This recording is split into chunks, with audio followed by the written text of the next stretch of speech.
day 189 of the Ukrainian war map, also known as the Russo-Ukrainian War. Chelsea here, and today is another quick update as I take a simplified and down-to-earth approach to the happenings on the ground in Ukraine. And as always, I like to start off with some of the Russian military losses. So this is just to give you a bit of an idea, a bit of a feel of the exhaustion of the Russian forces there. And this exhausted soldier here, this photo never gets old. I do like it. Even though it's been theorized that Russia has expended many of its forces intended for the invasion, 2/3 of which could be just wounded soldiers, this intended for invasion figure right here, about 200,000, doesn't include contract soldiers, mercenary groups, and other shadow mobilization techniques, which recruits Russians from low socio-economic locations in far, far east of Russia. All these additional and shadow mobilizations is effectively an extra tool for Russia to add more troops to the war without using its official allowance, because they can't use their full troop force because they haven't called it a war. As we know, it's just a special military operation, so they're catch-22'd by their own words. They can't have a full mobilization without calling it a war. But let's have a look at some of the numbers. So this is for the 31st of August. So we are currently sitting on 47,900 troop losses. Some of these are certainly Donbass soldiers there as well, to say the least. This is where it gets interesting, and you'll see why by the end of this video. But let's have a look at military hardware losses. So armored combat vehicles are a whopping 18. Losses there, a whopping 20 tank losses, and a massive 12 artillery. So this has been quite consistently 5, 10, maybe even 15 every day. This is just bigger than I've ever seen it before, more than I can remember on any single day of the war previously. Now, what we'll do is we'll start off with the map, and outside of Ukraine, we'll go to Belgorod. So the Belgorod Oblast, and there's a Belgorod city right there. So debris of air defense missiles have shown pictures falling on the ground of sorts, where it's been confirmed that there has been some Ukrainian strikes here. Now, this could be with a HIMARS. We can't say for certain, but if we pull out the ruler and take a quick peek to the front contact point, that's at least 46, 50 kilometers, or about 30 miles there. So probably a HIMARS, maybe even from a slightly further distance, maybe that town there. And so Russians' air defenses are said to have taken something out. We don't know for sure what it is the problem there, but ground reports have advised there are notable explosions about, perhaps from a petrol or ammo dump. Bear in mind, it's not common for Ukraine to strike outside of its own country. I suspect there was an important target there, and it's not the first time that Belgorod has been targeted too. Now we'll move across to the very popular and contested region of Kherson, where we've got the counter offensive from the Ukrainian side, said to be really in full swing here. So Russian forces sustained significant losses in southern Ukraine, so in the Kherson Oblast, within the 24 to 48 hours. Ukrainian armored forces have continued to assault Russian forces on several axes across the Kherson front line since Monday. So this is the Kherson front line, and we've got advances from the Ukrainian side on the north, the northwest, and then down to the south there as well. And the Ukrainian army also reported that they struck 4 Russian control points and 4 transportation routes, and 2 strikes on the Antonivsky bridge. Now, in particular, the Antonivsky bridge at the Antonivka region, these strikes were particularly with focus on the ferry barges here, which Russia was using to slowly move equipment across back and forth, not very efficiently. And we have got a bit of footage there, or at least photography. And overnight, actually, sorry, we've got some extra footage here. So overnight ammo dump explosions occurred in Nova Kakova. I just love the name of that suburb. It's really a control point. So Nova Kakova right here. So in Russian-held territory as well, right where the dam is. Again, Russia can't use this bridge. It's been taken out. It's just not, well, taken out by HIMARS, but only at the edges there, not in the middle. They haven't actually destroyed the dam, just the bridge, and usually this section of the bridge.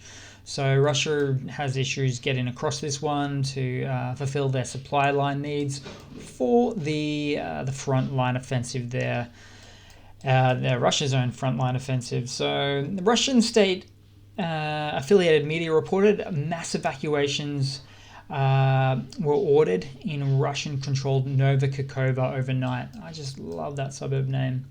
And to add to that, another video, so another Russian ammunition dump here in Tavrisk. So not only did they have a command point here, the Russians, and ammo dumps, they've had another ammo dump to the right here, which is what Ukraine has been saying is one of the key strategic targets. That's why we're constantly, more than ever, hearing about ammo dumps being taken out. Russia cannot create an offensive if they don't have their ammo. And let's see. The Russian frontline headquarters of the northern bank of the Dnieper River here. So we need to zoom in to find this one. Yeah, it's on this highway right here. And here's a photo, but at Stepanivka. So right around there was a Russian frontline headquarters that was taken out, which is actually right next to the airfield Russia were also using for a while, right there. But they could no longer use this airfield because Ukraine kept striking it again with HIMARS missiles there too. Now, the Operational Command South for the Ukrainian side reported that they killed 117 Russian troops and destroyed over 30 units of military equipment, including 9 T-72 tanks, 3 Grad MLRS systems, or the multiple launch rocket systems, one giant INT-S self-propelled gun, one Mr. self-propelled howitzer gun as well. They kind of look like tanks, but they've got this big gun on them. Then they're good for far range, not for close quarters combat. And 18 units of armored vehicles. So this is really where all these figures start to just have a bit more meaning, really. Now, the UK MOD, or the UK Ministry of Defence, said that due to this attack, Russia may reposition itself to bolster its Kherson frontline right there by using Donbass fighters from the east. But that means they'll have to fight 2 massive offensives, which in recent historical times, Russia doesn't seem to be able to do so that successfully. And Donbass fighters, of which some of them are already stationed here, apparently they're suffering from low morale, so they don't even want to be there. It's not their fight, it's not their town, it's not their location. We'll move across to Crimea, where there's been no shortage of big news events here, at least one, where a big warehouse caught fire in a town here. Now, my Ukrainian/Russian is a bit rusty, but it's Krasnovodsk right there. So it was later confirmed to be an oil depot on fire, and quite the plumes of smoke there as well, as you might be able to see. Also, Ukraine sent another drone to the Crimean Peninsula, which may have been used to test Russian defenses. It was shut down. However, this is where I theorize and find it to be quite interesting. Ukraine has been using decoy drones for months to take out Russian military installations, which was how they took out the Moskva. That's right, the $760 million pride of the Black Sea fleet back in April time. They did destroy the Moskva with a indigenously built Ukrainian Neptune missile. They used drones as a decoy, however, in that offensive to make it all work. So $10,000 drone lost versus $1 billion warship lost, almost $1 billion. That's a pretty good bargain right there. War economics.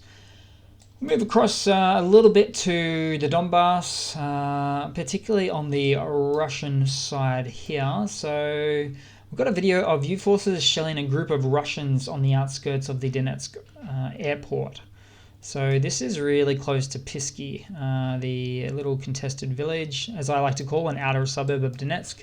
But it's really hard to see here. What I'm going to need to do is switch across to the satellite mode, and we'll be able to see, there it is. Okay, so there's the airfield right there.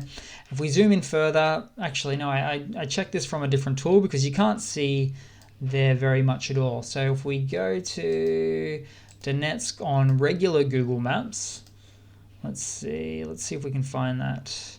All right, there it is. So there's the airfield. Oh, we still have to switch to satellite view, move across, zoom right in. That's where those guys are, right there. I'll zoom out for better context. There we go. There is Donetsk, Donbass, Ukraine, Europe, Earth.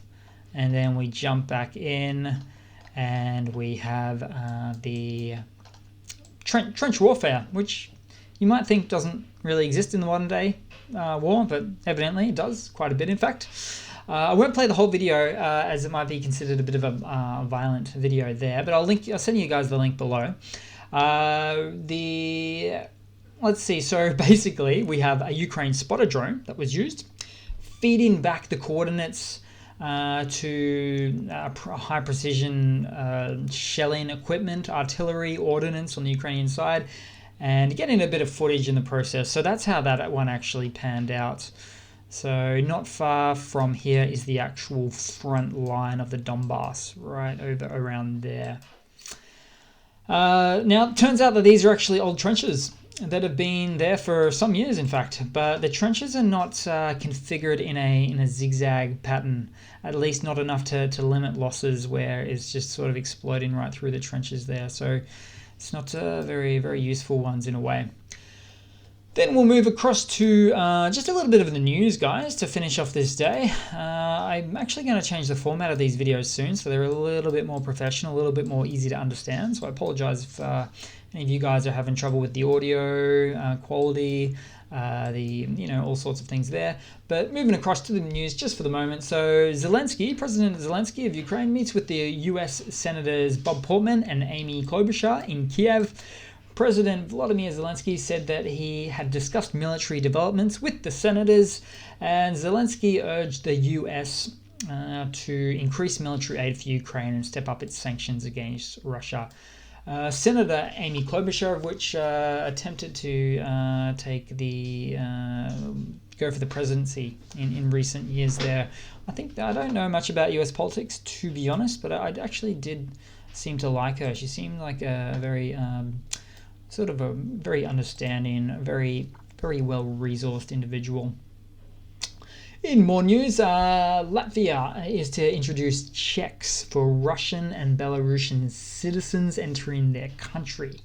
According to new regulations, citizens of Russia and Belarus will undergo an additional check to assess whether their entry would pose a threat to national security or public order.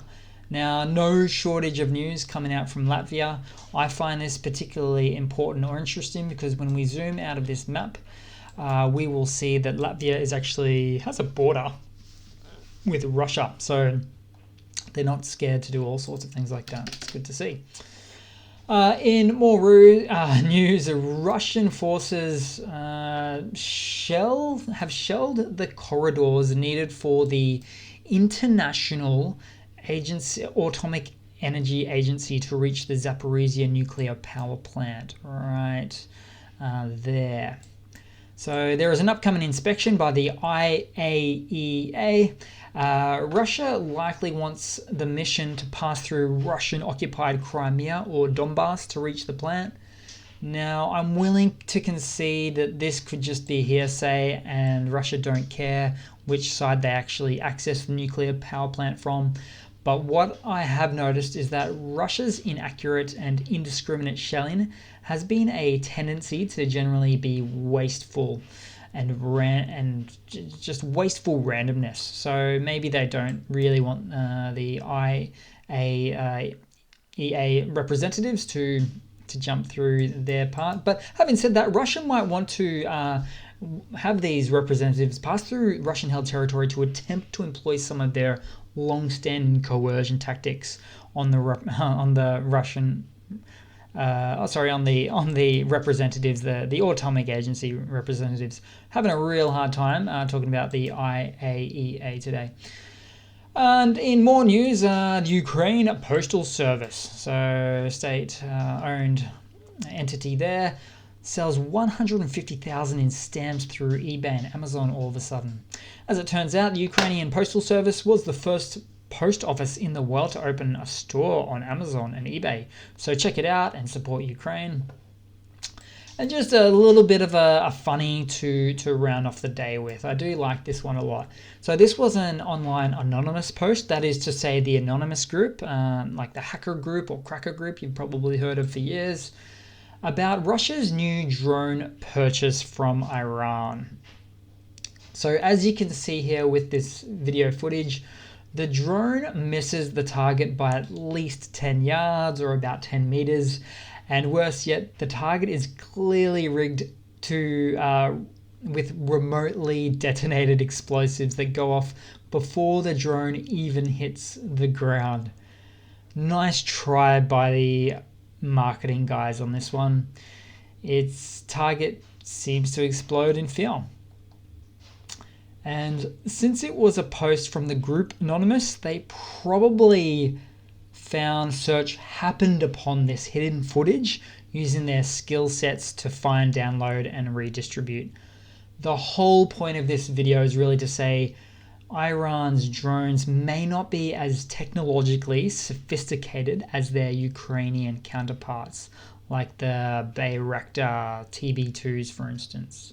So that seems promising in its own way. So that's pretty much it, guys. Thanks for watching. Thanks for putting up with this very sort of blasé format here. I'm going to update it maybe over the weekend, so thanks for putting up with it. I'm gonna professionalize it, so I'm not just doing one big recording. It'll take longer, but I won't be stuffing up some words as much here and there. Make it a bit more clear, concise, which is what this video continuing series of videos is really all about here. So I really appreciate your support in putting up with some of the lack of professionalism in the meanwhile. But thanks for watching again. Please like, comment, subscribe. Try to ignore the trolls in the comment section. God, I have more trolls than the average Ukraine channel. I don't know why. I just don't know why. Do give us a like to show your overwhelming support, solidarity and support for the Ukrainian people. And I do hope to see all of you guys there in the next one. Cheers.